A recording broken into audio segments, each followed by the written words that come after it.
Assalamualaikum warahmatullahi wabarakatuh. Nama saya Muhammad Rizky Saputro dari Paralel 1. Sistem muskuloskeletal adalah sistem yang terdiri dari tulang, sendi, otot, saraf, dan jaringan ikat. Sistem ini memungkinkan tubuh untuk bergerak dan beraktivitas seperti berjalan, berlari, mengambil benda, dan sebagainya. Oleh karenanya, jika sistem muskuloskeletal terganggu, tubuh pun akan kesulitan menjalani aktivitas sehari-hari. Selain mendukung pergerakan tubuh, fungsi lain dari sistem muskuloskeletal adalah membentuk postur tubuh dan melindungi organ-organ penting di dalam tubuh, seperti otak, jantung, paru-paru, hati, dan ginjal.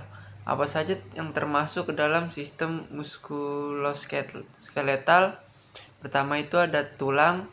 Bagian utama dalam sistem muskuloskeletal adalah tulang.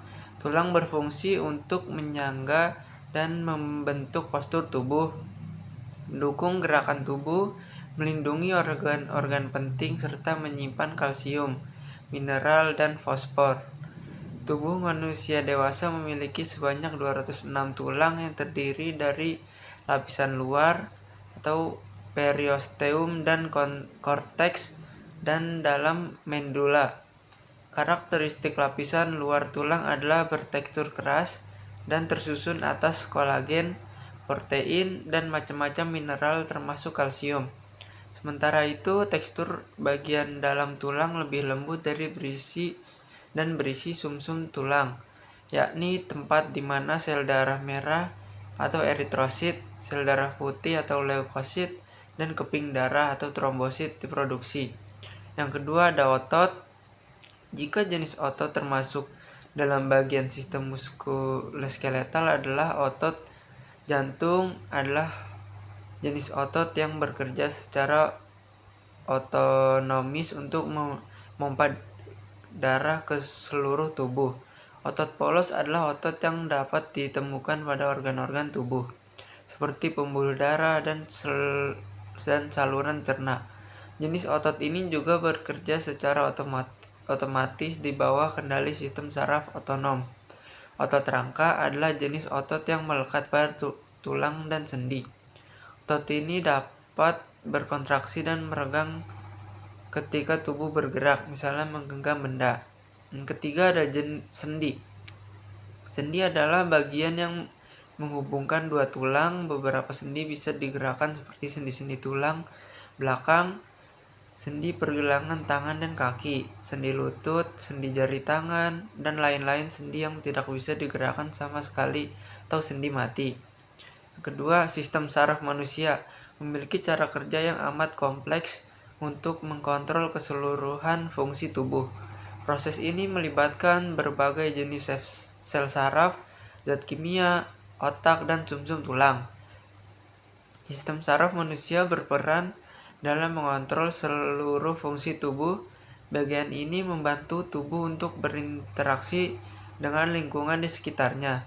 Adanya saraf memungkinkan kamu untuk mengatur emosi, persepsi, dan kognisi. Cara kerja sistem saraf manusia melibatkan komunikasi yang kompleks antara berbagai jenis sel saraf, zat kimia, neurotransmitter, dan pusat pengendalian di otak dan sumsum tulang belakang. Neuron atau sel saraf. Neuron adalah sel-sel saraf yang membentuk dasar sistem saraf. Setiap neuron terdiri dari 3 bagian utama, dendrit, badan sel, dan akson. Selanjutnya nomor 3, sistem penciuman dan sensorik manusia melibatkan berbagai komponen yang bekerja sama untuk mendeteksi dan menginterpretasikan rangsangan dari lingkungan. Sistem penciuman, papila penciuman terdapat di hidung, mengandung sel-sel saraf yang peka terhadap molekul aroma. Sel saraf olfaktori menghantarkan sinyal dari papila ke otak, khususnya ke korteks olfaktori. Otak mengolah informasi penciuman, terkait dengan ingatan dan emosi. Sistem sensorik indera meliputi penglihatan, pendengaran, pengecap, sentuhan, dan keseimbangan. Reseptor masing-masing indera memiliki reseptor spesifik untuk mendeteksi rangsangan tertentu, misalnya sel kerucut untuk penglihatan. Proses pengolahan sinyal dari reseptor dikirim ke otak untuk diinterpretasikan dan memberikan respon yang sesuai. Kedua sistem ini sangat penting untuk navigasi, interaksi sosial, dan pengambilan keputusan hari-hari. Nomor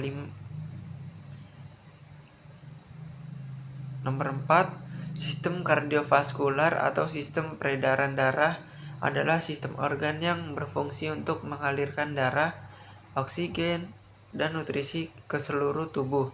Sistem ini juga berperan dalam membuang limbah dari tubuh. Jantung, komponen sistem kardiovaskularnya itu adalah organ yang memompa darah ke arteri. Fungsinya itu memompa darah ke seluruh tubuh. Pembuluh darah terdiri dari arteri, kapiler, dan vena. Fungsinya itu mengendalikan aliran darah ke bagian tubuh tertentu. Darah membawa oksigen, nutrisi, dan limbah ke seluruh tubuh.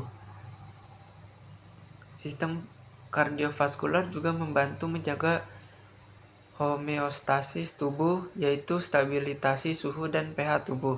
Sistem kardiovaskular diatur oleh berbagai rangsangan seperti perubahan volume darah, hormon, elektrolit, osmolalitas, obat-obatan, kelenjar adrenal, ginjal, sistem saraf, parasimpatis, dan simpatis. Yang selanjutnya, sistem pernafasan. Hidung manusia adalah salah satu organ yang berperan dalam sistem pernapasan manusia. Pernapasan adalah salah satu hal yang vital bagi manusia. Pernapasan adalah bisa disebut juga dengan respirasi, yang dapat didefinisikan sebagai sebuah proses pengambilan oksigen dan pelepasan karbohidrat dan penggunaan energi yang ada di dalam tubuh. Ketika manusia bernafas, berarti sedang terjadi proses masuknya oksigen ke dalam tubuh dan pelepasan karbon dioksida keluar tubuh. Pertukaran antara oksigen dan karbon dioksida tersebut terjadi di dalam darah manusia. Manusia yang memiliki pernapasan yang normal ditandai dengan bernapas sebanyak 12-20 kali dalam 1 menit. Dalam bernapas, umumnya manusia membutuhkan 300 liter oksigen dalam sehari.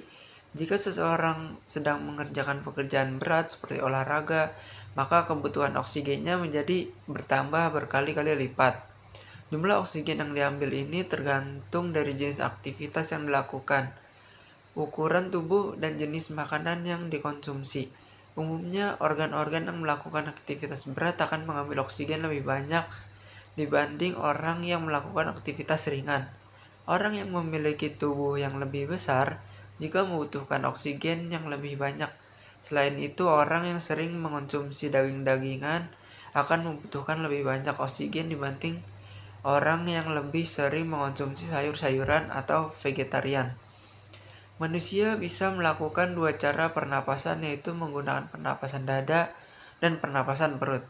Manusia bernapas menggunakan alat-alat atau organ-organ pernapasan yang terdiri dari hidung, faring, trakea, bronkus, bronkiolus, dan paru-paru.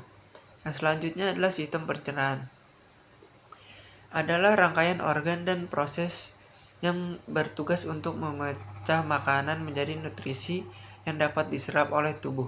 Proses ini dimulai dari mulut, di mana makanan dikunyah dan dicampur dengan air liur, lalu melanjut ke kerongkongan, lambung, dan usus halus, di mana sebagian besar pencernaan dan penyerapan nutrisi terjadi. Sisa makanan yang tidak tercerna kemudian bergerak ke usus besar untuk diolah menjadi feses sebelum dikeluarkan dari tubuh.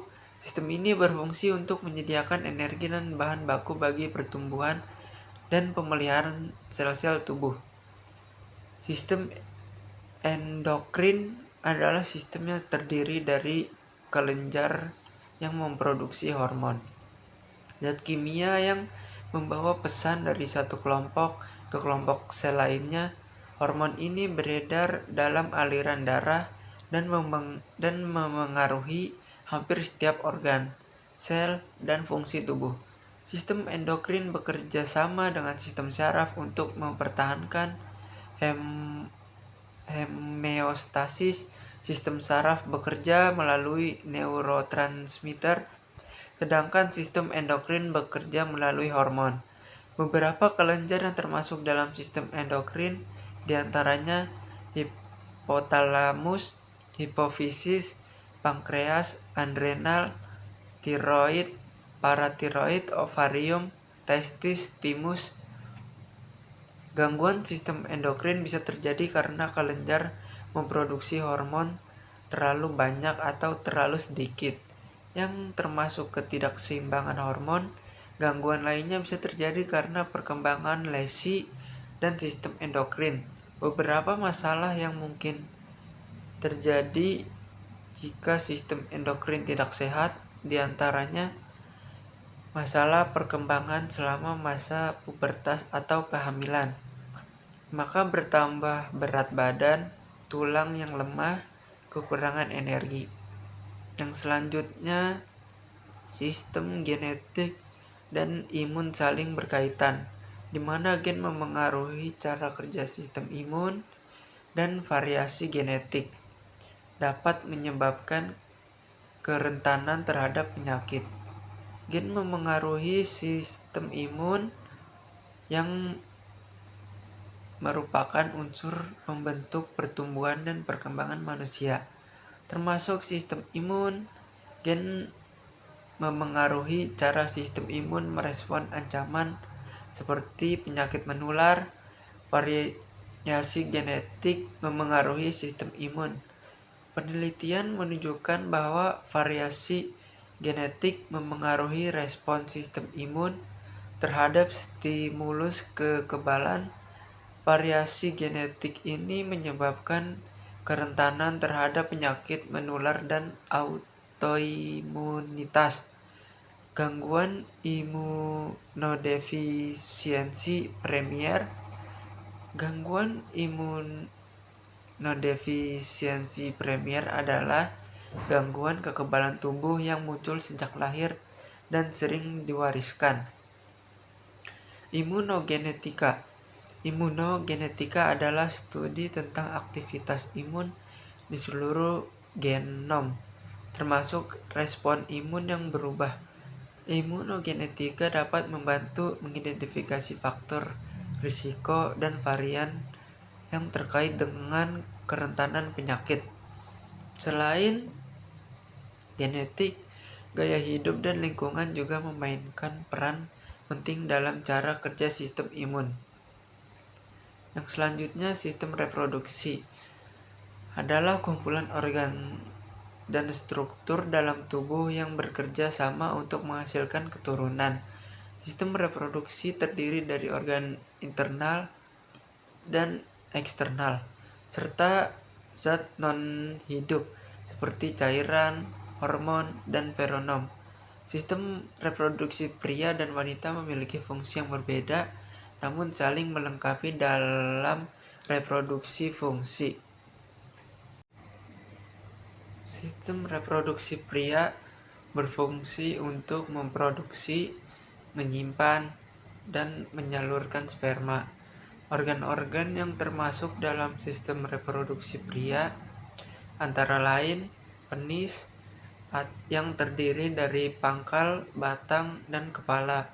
Pada ujung kepala penis terdapat uretra yang berfungsi untuk mengeluarkan urin dan cairan mani. Skrotum, yaitu kantong kulit yang menggantung di belakang penis yang melindungi testis. Testis yang berbentuk oval dan berfungsi untuk memproduksi dan menyimpan sperma. Yang kedua, sistem reproduksi wanita berfungsi untuk memproduksi sel telur dan sebagai tempat janin berkembang hingga proses persalinan. Organ-organ yang termasuk dalam sistem reproduksi wanita antara lain yaitu yang pertama ovarium yang berbentuk oval dan terletak di kedua sisi rahim. Ovarium menghasilkan sel telur dan hormon.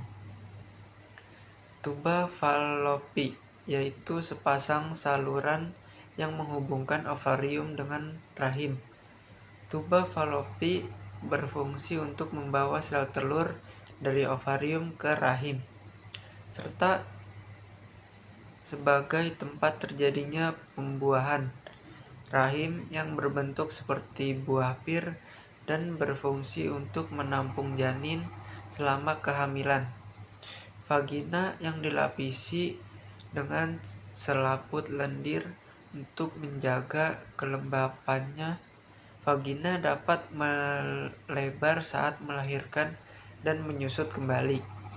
Serviks yaitu bagian terendah dari rahim yang berfungsi untuk mencegah benda asing masuk ke dalam tubuh.